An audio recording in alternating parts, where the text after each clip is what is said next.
Salve nação, saudações! E o nosso Mengão é campeão de novo! Enea Campeonato Brasileiro! Cara, isso só o Flamengo pode nos proporcionar. Que demais! Vamos ver o que a imprensa está falando desta grande vitória do Mengão? Vamos lá então, deixa o seu like para ajudar, se inscreva aqui no canal e ative o sininho. Bora lá! Acho que no momento em que o Flamengo ganha os dois títulos, a Libertadores e o Campeonato Brasileiro, e a gente, assim, obviamente que não se personifica títulos de futebol, mas para mim o símbolo dessa conquista é o Felipe Luiz, as suas escolhas e a sua capacidade, para mim, absolutamente incontestável, tanto dentro como fora de campo, como ele mostrou, por exemplo, no episódio do Pedro. Birner, boa noite, tá de olho aí no chat que eu tô vendo, tá de olho na tabela, você tá de olho em tudo, Vitor Birner. Boa noite, o que falar desse Tudo Flamengo? bem, Mota? Boa noite a você, título rubro-negro. Calçade, Albedo, das fãs do esporte. Eu vou ser bem breve na abertura. Flamengo tomou 24 gols em 37 partidas, tem 51 gols de saldo. Poucas equipes fizeram mais de 51 gols na competição, 5 ou 6 equipes. Depois eu faço a conta aqui rapidamente para te passar. Flamengo termina em casa invicto. A última vez que isso tinha acontecido tinha sido com o Flamengo do Jorge Jesus. Merecido campeão. Ô, louco, gabaritou o Birner agora. Breiler, ele jogou a pressão pra você. Essa é uma abertura incrível do Vitor Birner. Tudo bem, o que falar do Flamengo campeão da Libertadores no sábado, na quarta campeão do Brasileiro? Tudo bem, Felipe? Tudo jóia. Boa noite para você, para os companheiros, para o fã de esportes.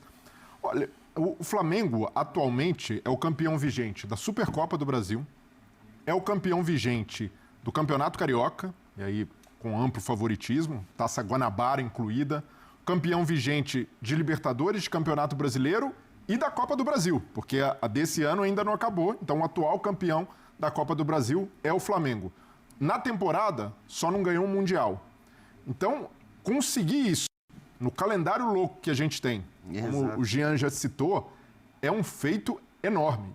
E um feito que mostra não só o trabalho do Felipe Luiz, da qualidade dos jogadores do elenco do Flamengo, mas também mostra que uma hora você vai colher o que planta.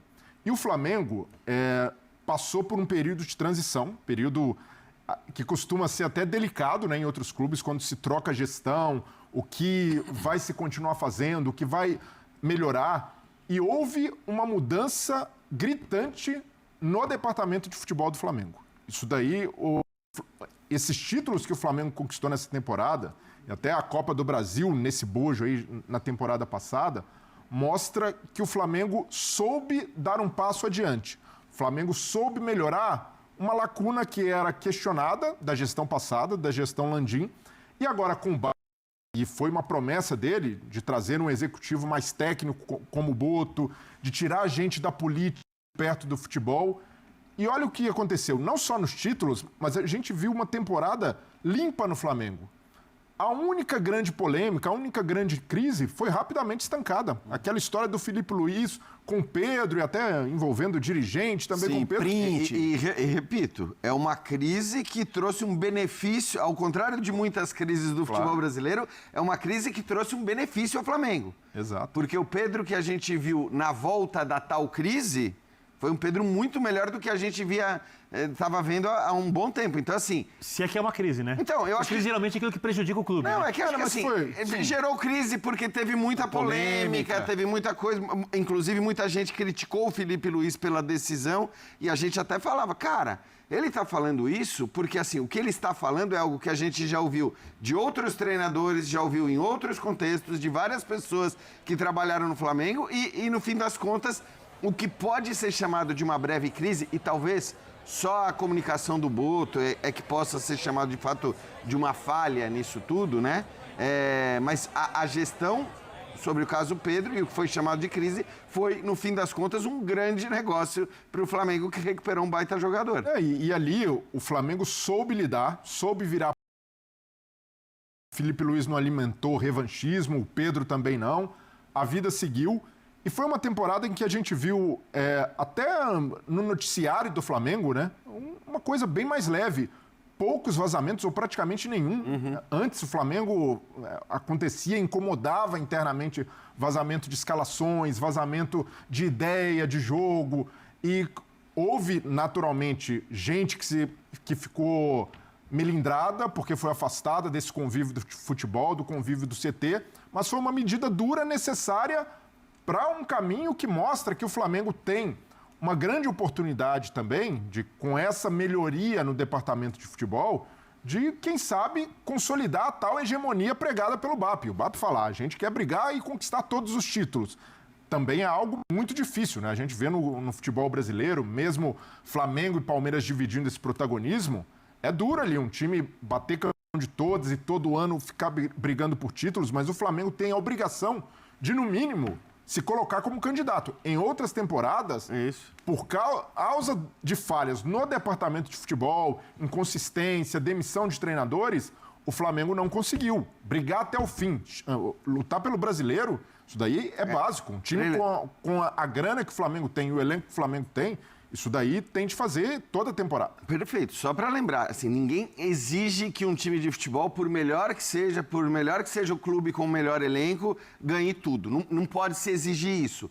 Mas pode se exigir, por exemplo, que o clube não seja eliminado para adversários muito mais fracos, como aconteceu na gestão anterior, com o Olímpia do Paraguai, com o Peñarol, e a gente viu o que foram os jogos seguintes do Olímpia, do Peñarol. Então, assim, eu acho que esta gestão tem esse mérito, né? Mesmo que tivesse perdido, não teria perdido em contextos inadmissíveis, porque o time estava brigando pelo título até o final.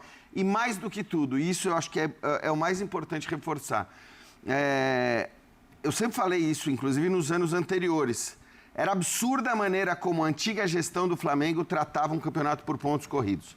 Não dava para tratar pontos. Quem tem o melhor elenco, para mim, tem sempre a obrigação de levar o campeonato de pontos corridos da maneira mais séria possível, porque ele é, na partida, o favorito. Quem tem melhor elenco é sempre o favorito. Se você começa a desprezar um jogo aqui, desprezar um jogo ali, por causa da Copa do Brasil, por causa de primeira fase de Libertadores e tudo mais, não tem jeito, esses pontos depois, lá na frente, eles vão contar. Então, assim, o grande mérito, e acho que nesse caso é mérito da gestão, porque o Felipe Luiz não tem ou não tinha ainda o peso para tomar uma decisão esportiva dessa, que não é só uma decisão esportiva, no começo da temporada, como, sei lá, o Abel, por exemplo, teria no Palmeiras. O Abel, com a sua comissão técnica, diria, não, eu corridos e vou poupar na Libertadores. Mas mesmo se tivesse, Jean, creio que dificilmente ele tomaria a decisão de poupar ou segurar o time inteiro, porque ele aprendeu com o Jorge Jesus naquela temporada de 19. E acho que aí tem uma questão que é uma cultura europeia, que é a coisa dos pontos corridos. Então, por isso que eu acho que tem um peso muito grande do Boto também nessa decisão de dizer, cara, pontos corridos é pontos corridos, a gente tem o melhor elenco e a gente vai usar esse melhor elenco o máximo de vezes possível. E foi o que a gente viu. Acho que até além do Palmeiras, que é, em geral, quem já faz isso. Né? Se no ano passado, talvez o Palmeiras tenha sido aquele que poupou menos, o Flamengo foi, nesta temporada, aquele que levou o Campeonato Brasileiro de uma maneira indiscutível, irrepreensível. Acho que isso é um mérito muito grande. Porque se o Flamengo não foi campeão brasileiro em anos recentes, era muito pela maneira... O Flamengo chegou a poupar jogadores contra o Palmeiras no Allianz Parque no ano passado. Sim. Como é que você pode fazer isso?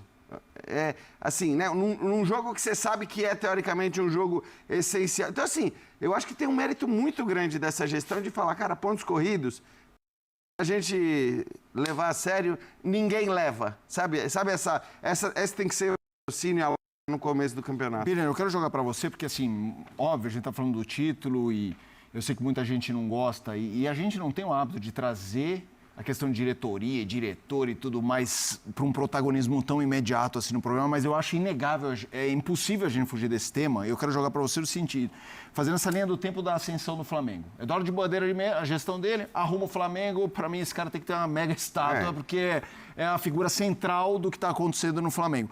Mas pesava contra ele, a gestão dele no caso, a hora de gastar, de repente, não era grana, gasta. Você arrumava a casa ou gastava. Não, mas no momento que passou... O cara ainda tem que arrumar a casa e gastar. Não é isso que eu tô falando, Calçado. O que eu tô falando é que na hora que veio de grana, a grana ia, vou contratar o Vitinho. Então, assim, a bala não ia para os caras que chegavam e resolviam. Assim, esportivamente. Era um outro contexto e acho que ele contratou bem. Era outro jogador. Não, mas isso se falava. Eu lembro que na época, inclusive, eu morava no Rio. Era assunto lá. Assim, é ótimo, mas na hora de bancar, tem a grana já, mas não vem os caras que resolvem. A diretoria seguinte do Landim ela ganhou esse status de beleza, a casa tá arrumada, não foi por nós, mas a gente tá seguindo, controlando, e começamos a trazer uns caras que viraram o que viraram, né? Gabigol e todo mundo, essa geração toda, alguns até acho que já chegaram até na gestão anterior, eu lembro do Diego Ribas. E vocês estão falando da história de valorizar o brasileiro, que eu acho importante, mas o Breiler trouxe, o Flamengo se autossabotava. Assim, se autossabotava. Eu vou tentar fazer isso, e aí, mas por que eu fiz toda essa volta? Para perguntar. Com o nosso calendário, mas primeiro a organização financeira, mas depois trazer gente para ficar... tanto dentro como fora se você para de se autossabotar, dá pra... Muito bem, nação, final de mais um vídeo, espero que vocês tenham gostado aí, galera. Se você gostou, então já sabe, né? Deixa o like para ajudar, se inscreva aqui no canal se você torce pro nosso Mengão e ative o sininho para não perderem nada. Fico por aqui, tamo junto, até a próxima, valeu, fui!